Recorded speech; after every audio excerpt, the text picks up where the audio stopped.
ఏ సంజయ్, చెప్పింది చెప్పినట్టు జాగ్రత్తగా జరగాలి. నువ్వు మాకంటే ముందు వెళ్ళి ఆ బోర్డర్లో పొట్రాలు తీసుకునే బ్యాచ్ తోటి రెడీగా ఉండు. నువ్వుంటేనే వాళ్ళకి నేను సరుకు అందించడానికి సులువుగా ఉంటుంది. అక్కడ ఎవరికి ఏ అనుమానం రాకుండా జాగ్రత్తగా చూసుకోవాలి. సరే, ఉంటాను. అమ్మా, రేపు ఎట్టి పరిస్థితుల్లోనైనా సరిగ్గా 9 గంటలకి మనం ఇక్కడి నుంచి బయలుదేరి వెళ్ళిపోవాలి. అప్పుడే సరిగ్గా భోజనాల టైంకి బార్డర్ టోల్గేట్ దాటుకొని పోలీస్ చెక్ దాటుకొని కర్ణాటక బార్డర్లోకి వెళ్తాం. కర్ణాటక బార్డర్లోకి అడుగు పెట్టగానే అక్కడ ఒక దాబా ఉంది. ఆ దాబాలోనే మనం మధ్యాహ్న భోజనాలు చేయాలి. ఒరేయ్, భోజనాల సంగతి దేవుడెరుగురా. అసలు రేపు పోలీసులు కళ్ళు గప్పి బార్డర్ దాటించాలని నువ్వు వేసిన ప్లాన్లో మమ్మల్ని అందరినీ కూడా ఇరికించావు. తలుచుకుంటేనే వెన్నులో వణుకొచ్చేస్తుంది. అవునరా, అసలు దీనికి కడుపులో తిప్పి హాస్పిటల్ పాలవడానికి ఈ టెన్షనే సగం కారణం రా. అప్పటికి డాక్టర్ అడుగుతూ ఉన్నాడు, ఏమ్మా ఏమైనా టెన్షనా, ఎందుకు ఇలా అయిపోయింది అని. కడుపులో ఇంత దారుణాన్ని పెట్టుకొని టెన్షన్ పడకుండా ఎలా ఉంటాంరా? నాకు వచ్చే కోపానికి మిమ్మల్ని ఇద్దరిని గొంతు నిలిపి చంపేయాలని ఉంది. అరే, రేపు పొద్దున్నే బయలుదేరాలి అంటే భయమో అది ఇదేని ఇప్పుడు డ్రామాలు మొదలు పెట్టారండి. డ్రామాలు కాదురా బాబు, నువ్వు ఇప్పటికే పోలీస్ స్టేషన్కి జైలుకి వెళ్ళొచ్చావు కాబట్టి నీకు పెద్ద భయం అనిపించట్లేదు. కానీ మా పరిస్థితి నీకు అర్థం కావట్లేదు. దయచేసి ప్లాన్ బి ఏదైనా ఉంటే ఆలోచించరా. ప్లాన్ బి లేదు, సి లేదు. ఊరికి కంగారు పడి వేసిన ప్లాన్ ని పాడు చేశారంటే నేను ఏం చేస్తానో నాకే తెలియదు చెప్తున్నాను. చూడండి, పోలీసులు మనం ఎన్ని వేషాలు వేసినా కనిపెట్టేస్తారు. మనం చాలా జాగ్రత్తగా ఉండాలి. రే, ఆల్రెడీ మేమిద్దరం భయంతో వణుకుతూ ఉంటే నువ్వు మరింత భయపడతావేంట్రా? మీరేదో ధైర్యంగా వాళ్ళ కళ్ళు కప్పి సరుకుని దాటించేస్తారనే ధైర్యంతోనే ఉన్నాను. మీరిద్దరూ భయపడే చూస్తుంటే చెప్పడం తప్పట్లేదు. చూడండి, వాళ్ళ కంటికి ఏమాత్రం భయంతో కనపడ్డా పసిగట్టేస్తారు. ధైర్యంగా ఉండండి, కొంచెం మొండిగా ఉండండి. ఇప్పుడు పోలీసులు వచ్చి బండి చెక్ చేస్తారు కదా, ముడుపుల మీద చెయ్యి వేశారంటే వెంటనే మీరు డ్రామా మొదలు పెట్టండి. ఇప్పుడు ఆ పూనకం వచ్చినట్టు తెగ ఊగిపోయి అరిచేసేయండి. చూడండి, ఏదో ఒకటి చేసి వాళ్ళ కళ్ళు కప్పాలి. మనం బోర్డర్ దాటాలి. మనం దాబాలో కూర్చొని భోజనాలు చేసేటప్పుడు అదే దాబాలో సరుకు తీసుకెళ్లాల్సిన వాళ్ళు వస్తారు. వీళ్ళందరూ భోజనం చేసే గ్యాప్లో సరుకుని మార్చేసి చక్కగా 5 లక్షలు తీసుకొని మనం సర్దుకొని వచ్చేయచ్చు. అర్థమైందా? అంతా అర్థమవుతుందిరా. మా పరిస్థితి నీకు అర్థం అవ్వట్లేదు. ధైర్యంగా ఉండండి, నేనున్నాను కదా. ఊరికే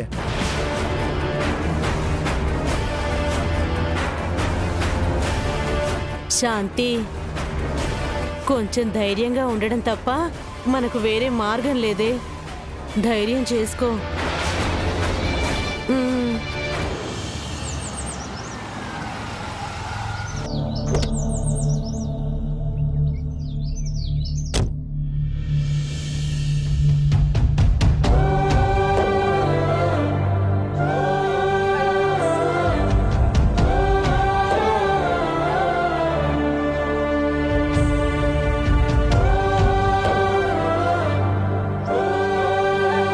చూశారా అత్తయ్య, ఇవాళ మీ అబ్బాయి ఎంత సంతోషంగా ఉన్నారో.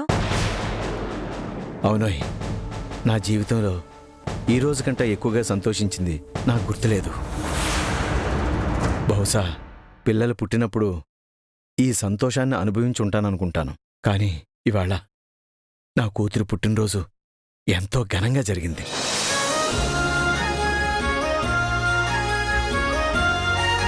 పుణ్యం కొద్దీ పురుషుడంటారు. మధు చేసుకున్న పుణ్యం వల్లే నందు లాంటి బంగారాన్ని భర్తగా ఇచ్చాడు. మధు తన పెళ్లి గురించి, తన భర్త గురించి ఏ పూజలు పునస్కారాలు చేయకపోయినా, పెళ్లి కావాలని కోరుకోకపోయినా ఆ దేవుడు తనకొక మంచి జీవితాన్ని ఇచ్చాడు. అదేవిధంగా ఇందుకి మంచి భర్తనిచ్చాడు. మొదట్లో వీళ్ళని అపార్థం చేసుకున్నా. ప్రణయ్ ఎలాంటి వ్యక్తో అర్థమయ్యాక నేను చాలా ప్రశాంతంగాను సంతోషంగానూ ఉన్నాను.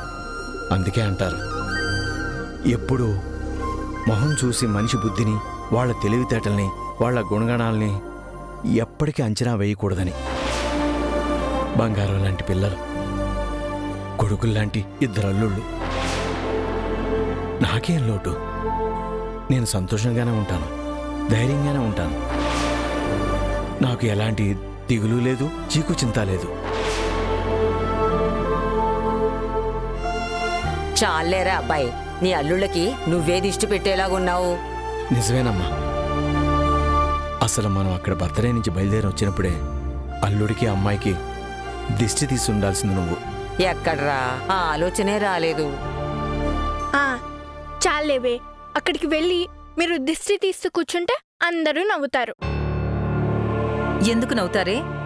అసలు మనిషి కళ్ళున్నాయే చాలా డేంజర్. దిష్టి పడ్డాయంటే అష్ట కష్టాలొస్తాయి. ఇంతకంటే ఏమొస్తాయమ్మా మనకి? పడాల్సిన కష్టాలన్నీ పడేసాము. ఇంకా అలాంటివి ఏమి ఉండవులే, నిశ్చింతగా ఉండండి. ఏమై బాగా ఉక్కపోతగా ఉంది. అలా బయట వరండాలో కూర్చున్నాం, పదండి. లేవండి. పద.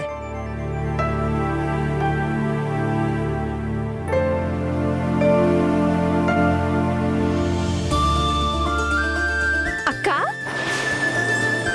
నువ్వెప్పుడొచ్చావమ్మా? ఇందాకే నాన్నా మీరు మాట్లాడుతూ ఉంటే వింటూ ఉండిపోయా.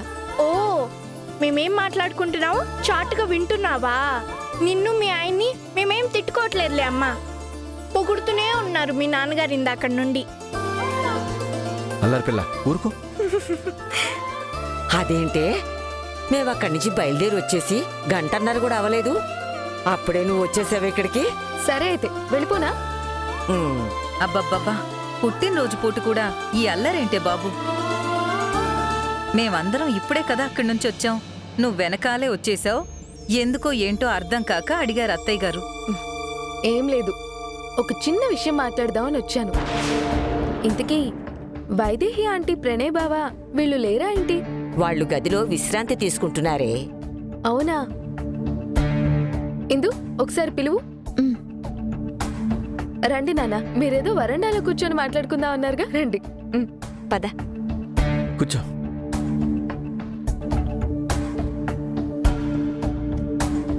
ఇప్పుడు చెప్పవే, ఏదో విషయం మాట్లాడడానికి వచ్చానన్నావు. మధు, పుట్టినరోజు శుభాకాంక్షలు. సారీ అమ్మా, రాలేకపోయాం. అయ్యో పర్లేదు aunty, thank you. Happy birthday Madhu. Thank you, thank you so much. ఇందు నీ కోసం తెచ్చిన గొలుసు ఎలా ఉందమ్మా?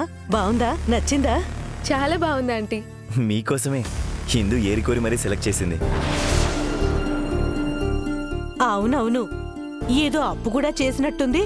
అప్పటికి పిల్లలు అప్పుల పాలైపోతారని మనసు ఉండబట్టక అప్పు చేసి ఇంత ఖర్చు పెట్టడం అవసరమా అని మీ అమ్మా నాన్నగారి ముందే అడిగేశానమ్మా. నా ఉద్దేశం నీకు ఎక్కువ ఖర్చు పెట్టేస్తున్నారని కాదు, మీ అక్క బావ ఇబ్బంది పడతానేమోనని. అయినా మా పిచ్చి గాని, మీ అక్క బావ ఇబ్బంది పడుతూ ఉంటే మీరు గాని మీ ఆయన గాని చూస్తూ ఊరుకుంటారా ఏంటి? ఆదుకోవాల్సిన సమయంలో ఆదుకోరా ఏంటి? చేయాల్సిన సమయంలో సాయం చేయకుండా ఉంటారా ఏంటి? ఇప్పుడు నీ పుట్టినరోజుకి ఇందు గొలుసేస్తే ఇందు పుట్టినరోజుకో మావాడి పుట్టినరోజుకో అంతకన్నా గొప్పగా గొలుసు, వాచు, ఉంగరం అన్నీ పెడతారు కదమ్మా. మీ అత్తగారింట్లో డబ్బు తక్కువ, గుణానికి తక్కువ, అన్నిట్లోనూ గొప్పవాళ్లే. అవునా ఆంటీ, మీరన్నట్టు ఆ ఇల్లు డబ్బుకే కాదు గుణానికి కూడా చాలా గొప్ప. అందరి దగ్గర అది ఉండదు. ఆహా, కూర్చోమ్మా, నిల్చొని మాట్లాడుతున్నావేంటి? పర్లేదు ఆంటీ. అవును, నువ్వేంటమ్మాయి, ఇప్పుడే కదా మీ అమ్మా నాన్న వాళ్ళొచ్చారు, వెంటనే ఇంటికొచ్చేసావు? పని మీదే వచ్చానంటీ. అయినా ఇది మా పుట్టిల్లే కదా. అయ్యయ్యో, నువ్వు తప్పుగా అనుకోకమ్మా. పుట్టినరోజు మీ ఆయనతోటి కలిసి బయటికి అలా సరదాగా షికారుకు వెళ్ళడాలు ప్రోగ్రామ్స్ అవి ఉంటాయి కదా, దాన్ని ఉద్దేశించే అన్నానన్నమాట. ఇంతకీ అసలు విషయం చెప్పడం మర్చిపోయాను. దాన్ని ఇంకో 2 రోజులు వాయిదా వేద్దామా?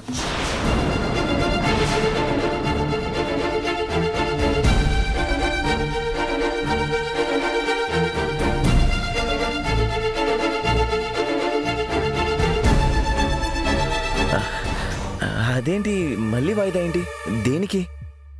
ఏం లేదు, అందరం కలిసి వెళ్దాం అనుకున్నాం. ఆయనకి రేపు ఆఫీస్లో బిజినెస్ పని ఉంది. ఆ పని ఖచ్చితంగా పూర్తి చేసుకోవాలి. అందుకని ఇంకో 2 రోజుల తర్వాత అయితే ఎలాంటి ఇబ్బంది ఉండదు. పైగా ఆఫీస్కి హాలిడే. అందరం చక్కగా హ్యాపీగా వెళ్ళి దర్శనం చేసుకొని అలాగే బెంగళూరుకి కూడా వెళ్ళి సరదాగా ఒకరోజు గడిపి అందరం తిరిగి రావచ్చు కదా అని నా ఆలోచన. సారీ మధు గారు, ఏమనుకోకండి. ఇప్పటికే 2 సార్లు వాయిదా పడిపోయింది. ఇప్పుడు కూడా వాయిదా పడడం మంచిది కాదు. అసలే దేవుడి మొక్కు. వాయిదా వేస్తున్న కొద్దీ నా మనసు చాలా కీడు శంకిస్తోంది. అవునా? సరే, ఒకసారి మీతో మాట్లాడి ట్రై చేసి చూద్దాం అనుకున్నాను. మరి ఆయనకి పనుంది చూడండి, ఇంకొక పూటే కదా ఆగేదే. దాంట్లో ఏముంది? అయ్యో సారీ అండి. ఎట్టి పరిస్థితుల్లోనూ రేపు బయలుదేరాలి. నేను ఇప్పటికే మామయ్య గారికి కూడా చెప్పాను. సరే, ఒక పని చేయండి, మీరు ముందు బయలుదేరండి. ఆయన పని పూర్తి చేసుకొని వెనకాలే మేము మా కార్లో అందరం వచ్చి జాయిన్ అవుతాం. ఈ మాట అన్నావు బాగుందమ్మా. అవును, మళ్ళీ వాయిదా అంటే నేను చాలా కంగారు పడ్డాను. ఇందులో కంగారు పడ్డానికి ఏముంది? అంటే 2-3 సార్లు వాయిదా పడిపోయింది కదా, ఏదో తెలియని ఇబ్బంది. దేవుడు మొక్కులు సెంటిమెంట్లు నాకు చాలా ఎక్కువ. అవునా? సరే, ఇలా కూర్చోండి. నానా, నా చేత్తో కాఫీ పెట్టివ్వనా అందరికి? నువ్వెందుకమ్మా, కూర్చో, మీ అమ్మ పెడుతుంది. మరేం పర్లేదు నాన్న, నేను పెట్టి తీసుకొస్తా. వైదేహి ఆంటీ కూర్చోండి. రామ్మా కూర్చో.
అమ్మా, నానా, అందరూ ఒకసారి లోపలికి రండి. బయట చల్లగా ఉందమ్మా, నువ్వు ఇక్కడికే వచ్చేసేయ్. ఇక్కడే కూర్చొని కాఫీ తాగుదాం. లేదు నానా, ఒకసారి అందరూ రండి, మాట్లాడాలి. పదండి. పదండి. పద. రండి అల్లుడు గారు.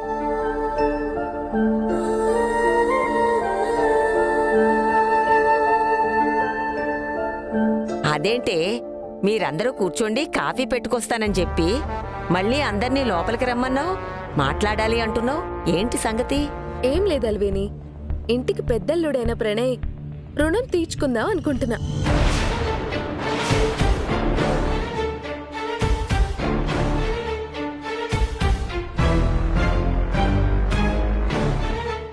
ఏంటి మధు మీరు అనేది?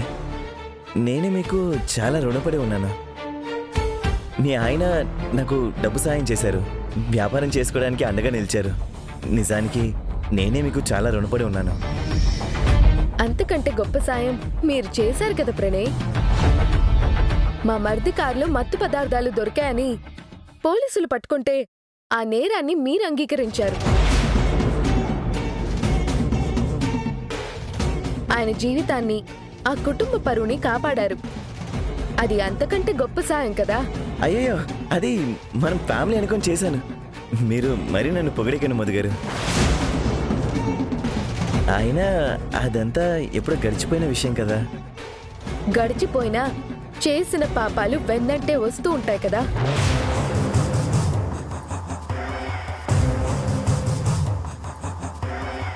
ఏమంటున్నారు? పాపం అంటే? ఉహుం. అదే సుధీర్ మీదున్న కేస్కి మరో 3 రోజుల్లో హియరింగ్కి వస్తుంది కదా. దాంట్లో సుధీర్కి పెద్దగా ఇబ్బంది లేదండి. ఏవన్గా నన్ను కదా పెట్టారు. కానీ రాజారావు సార్ లాయర్ని పెట్టి నన్ను ఎలాగైనా ఈ కేసు నుంచి బయటపడేస్తా అన్నారు. ఆయన్ని చూసుకుని నేను ధైర్యంగా ఉన్నాను. సుధీర్కేం ప్రమాదం లేదు కదా. ఏంటమ్మా ఇది? ఎంతసేపు నీ మరిదికేం ప్రమాదం లేదని బాధపడుతున్నావు గాని చెయ్యని నేరాన్ని నెత్తినేసుకొని కోర్టు కేసులని బాధపడుతున్నా మీ సొంత బావ గురించి ఏమాత్రం పట్టించుకోవడం లేదు. లేదాంటీ, మీ అబ్బాయి గురించి పట్టించుకుందామనే వచ్చాను. ప్రణయ్, కోర్టులో నేరాన్ని మీరు ఒప్పుకుంటారా? అయ్యో భలే భలే, నేరాన్ని నేను ఒప్పుకున్నానంటే నన్ను జైలు పాలు చేస్తారు. నేను ఏ నేరం చేయలేదు. ఏదో జరిగిందని ఆ లాయర్లు, లా పాయింట్స్ ఏదో ఒకటి వాదించి నన్ను బయటికి తీసుకొస్తా అన్నారు. అదేలాగా? తప్పు చేసిన వాళ్ళ గురించి ఎంత వాదించినా తప్పు తప్పే, నేరం నేరమే కదా.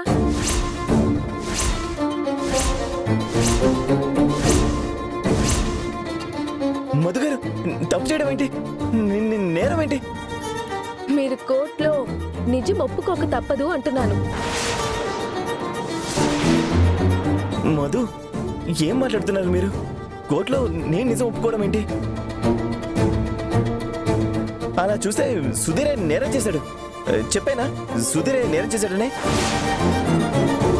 మీరేదో సరదాగా మాట్లాడుతున్నారు అనుకొని అవతల మనిషిని ఇబ్బంది పెడుతున్నారు.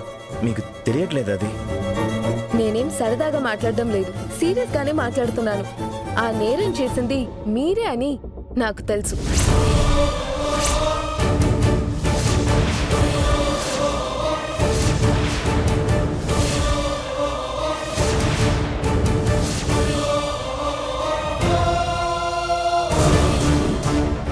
ప్రియమైన ఈటీవీ ప్రేక్షకులందరికీ నమస్కారం. మన అందాల రాక్షసి సీరియల్ ని ఆదరిస్తున్న ప్రేక్షకులు మాతో కలిసి నటించే అద్భుత అవకాశాన్ని ఈటీవీ కల్పిస్తుంది. ఆశ్చర్యపోతున్నారా? ఇది నిజం. మీరు చేయాల్సిందల్లా మన అందాల రాక్షసి సీరియల్ టెలికాస్ట్ అవుతున్నప్పుడు టీవీ ముందు ఒక సెల్ఫీ లేదా ఫోటో తీసుకొని స్క్రీన్ మీద డిస్ప్లే అవుతున్న నంబర్కి వాట్సాప్ చేయడమే. సెలెక్ట్ అయిన ప్రేక్షకులను ఈ అవకాశం వరిస్తుంది. All the best. ఏం మాట్లాడుతున్నావు అమ్మాయి నువ్వు? నువ్వు ఉండమ్మా. మధు, ఏంటమ్మా నువ్వనేది? అతను నేరం చేయడం ఏంటి? అవునానా, మీరిప్పటి వరకు ఎన్నో దారుణాలు తట్టుకున్నారు, ప్రాణాల మీదికి కూడా తెచ్చుకున్నారు. అంతకంటే దారుణాన్ని ఇప్పుడు చెప్పక తప్పట్లేదు. నేరస్తుణ్ణి చట్టానికి పట్టించక తప్పడం లేదు.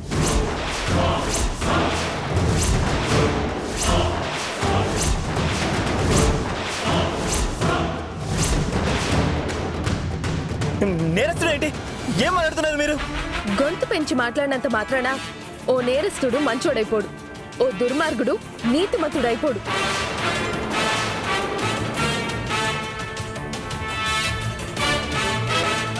మధు, ఏమంటున్నావు నువ్వు?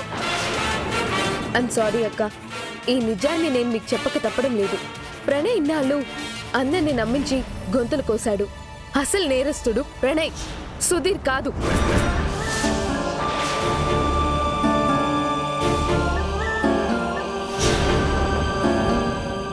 ఏం మాట్లాడుతున్నావమ్మా నువ్వు?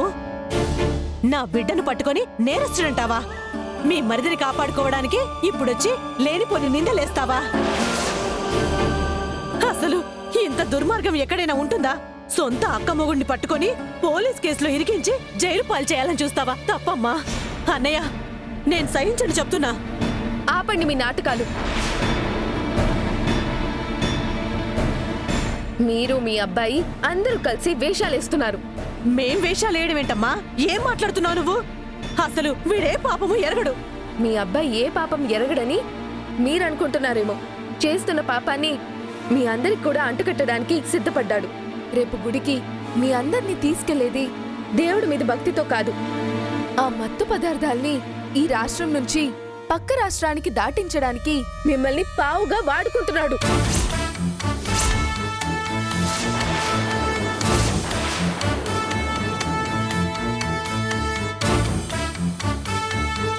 మధు, అనవసరంగా తప్పుగా మాట్లాడుతున్నారు మీరు.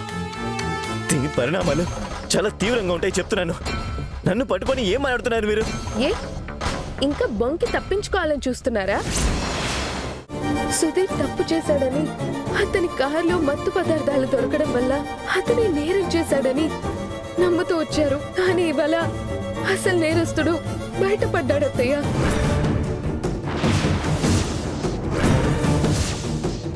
ఆ మత్తు పదార్థాల వ్యాపారం చేసేది వేరే ఎవరో కాదు, మా అక్క భర్త ప్రణయ్.